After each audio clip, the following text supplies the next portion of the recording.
दूसरी कहानी नहीं कहूंगी, वास्तविकता कहूंगी। हमारे एक को लीडर जिन्होंने 21 साल की उम्र में आरसीएम किया, 22 साल जान लगा के किया, आज इस दुनिया में नहीं है।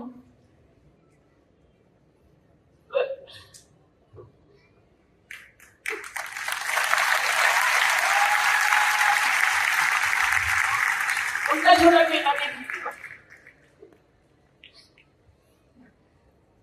नेक्स्ट आपको बुला देता हूँ।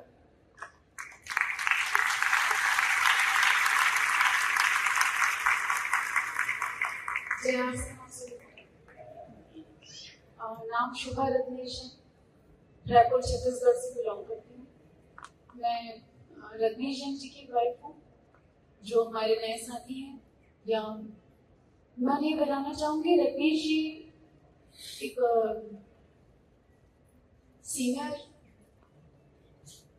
सीनियर बोर्ड लीडर थे, सफायर की पिन पे थे। और मैं क्योंकि इस बिजनेस की अब नेक्स्ट जनरेशन हूँ, और रत्नेश जी के बाद में मुझे ये पिन ट्रांसफर की गई।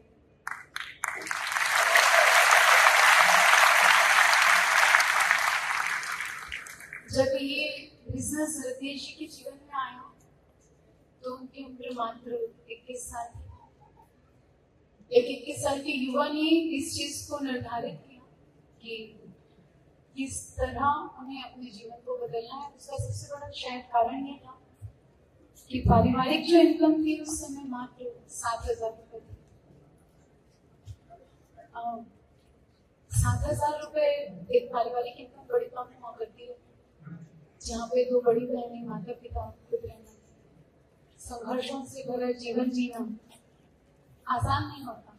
तभी शायद इतना मुश्किल काम रत्नेश जी कर पाए थे कि मात्र 21 साल की उम्र में वो ये निर्धारित कर चुके थे कि उन्हें ये बिजनेस करना, और इतनी शिद्दत से उन्होंने किया था। मात्र 3 महीने में रॉयल्टी में, 10 महीने में टेक्निकल और 5 साल में स्टार रूबी पर थी। इतना प्राउड आप सबको ये सुनकर होता है, उससे कहीं ज्यादा प्राउड मुझे बोलने में होता है कि उन्होंने ये सब अचीव किया इतनी कम उम्र में। कितने सिंसियर और कितनी डेडिकेशन के साथ उन्होंने काम किया होगा, वो भी मैं सोचती हूँ तो लगता है इससे ज्यादा मुश्किल और कोई काम नहीं था कि एक युवा जो इस चीज में अपना जीवन बिता सकते थे कि मेरे खेलने खाने की उम्र है, मैं भी बाकी युवाओं की तरह मौज मस्ती में अपना जीवन निकाल सकता हूँ।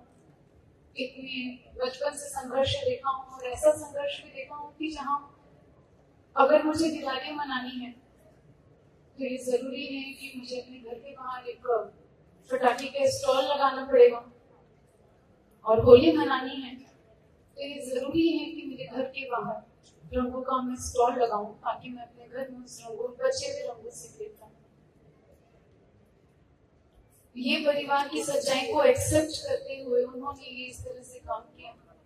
जिस दिन उनके जीवन में आरसीएम आया होगा ना, मुझे लगता है उस दिन भगवान की उन पे नजर रही होगी।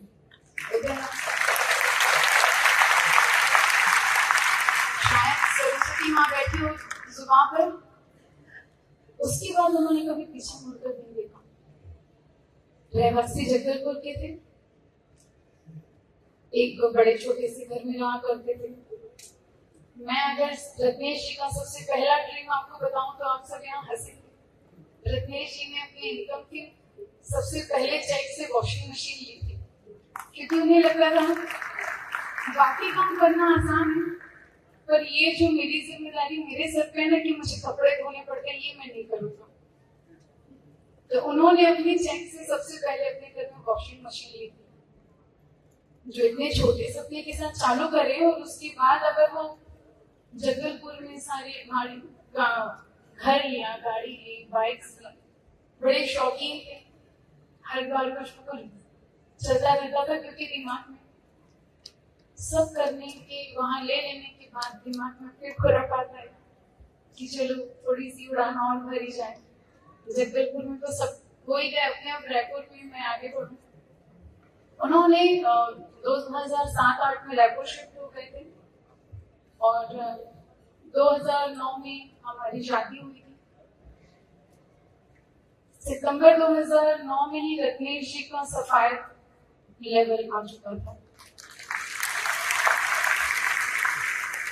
आप सबको लग रहा होगा इतनी सारी कहानियों का कारण क्या। सिर्फ आपको ये बताना चाहती हूँ कि एक विजन था और एक विजन था कि जो परिवार में सिक्योरिटी नहीं थी, जो परेशानियां थी, वो मेरी आगे आने वाली पीढ़ियों तक नहीं जानी चाहिए। जो जीवन मैंने जिया है वो मेरे बच्चे नहीं जिएंगे। इससे ज्यादा प्राउड की बात ना एक लड़की के लिए कुछ नहीं हो सकती कि आपने एक ऐसे लड़के से शादी की है जो सेल्फ मेड है, जिसने कभी किसी की सहायता नहीं ली अपने किसी भी जीवन में आगे बढ़ने के लिए या अपने जीवन में कुछ पाने के लिए। हम सिक्योरिटी की बात करते हैं, पिक्चर परफेक्ट बोलते हैं लाइफ, मैं उस लाइफ को जीऊं। पिक्चर परफेक्ट लाइफ ये होती है ना, जब आजकल जो हम इंस्टाग्राम में देखते हैं लोग 2-3 मिनट के लिए कोई शुगर फोटो खिंचा लिया करते हैं, बाद में बैक टू लाइफ होते हैं। पर हमारी लाइफ में ऐसा नहीं था। पिक्चर परफेक्ट नहीं थी, लाइफ भी परफेक्ट थी। दिसंबर 2023 के पहले अगर किसी को ये लग रहा होगा कि रत्नेश जी बाहर थे, उनके एक्सीडेंटली हमारे साथ मिसहैपनिंग हुई है और उसमें उनका कोई दोष नहीं था। सिर्फ कार से उतर के कुछ चंद कदम आगे बढ़े थे।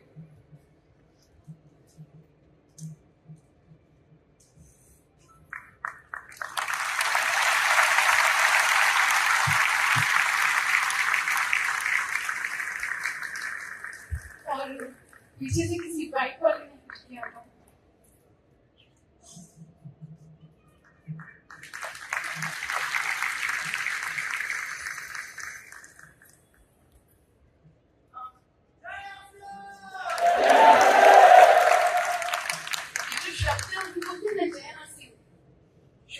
इस परिवार में आई, मुझे समझ नहीं आता कि क्यों लोग इतने बावले हुए करते।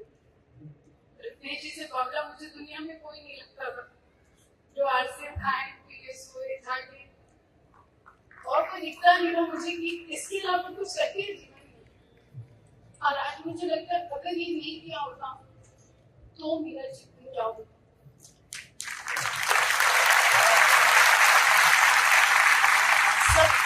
फाइनेंशियल सिक्योरिटी, लेकिन अगर मैं बात करूं फाइनेंशियल सिक्योरिटी जैसा इंसान जो इतना मेहनती काम शायद कहीं से ये ला सकते थे, बिल्कुल ला सकते थे।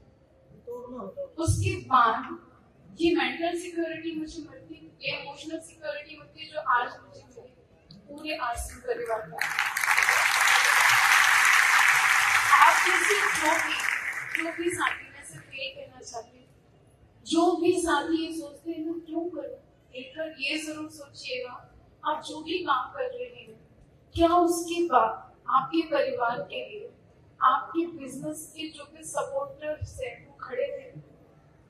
क्या उनमें से कोई भी ऐसा रहेगा जो उनके बिजनेस को देखने के लिए, उनके उस काम को देखने के लिए वहां खड़ा रहेगा।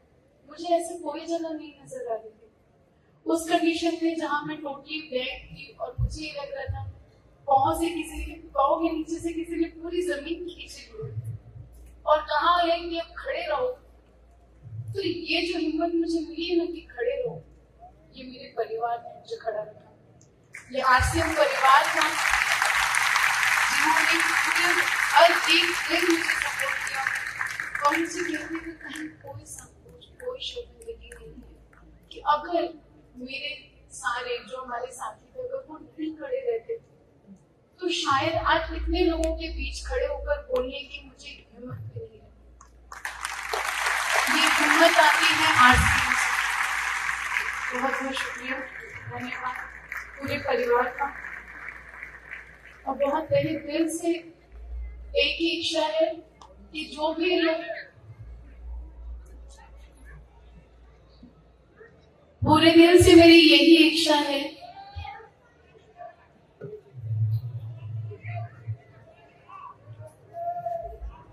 सब, हाँ बिल्कुल, जय आरसीएम। इस शब्द को हमें ना सिर्फ बोलना है बल्कि हर एक के दिल तक पहुंचाना है। धन्यवाद।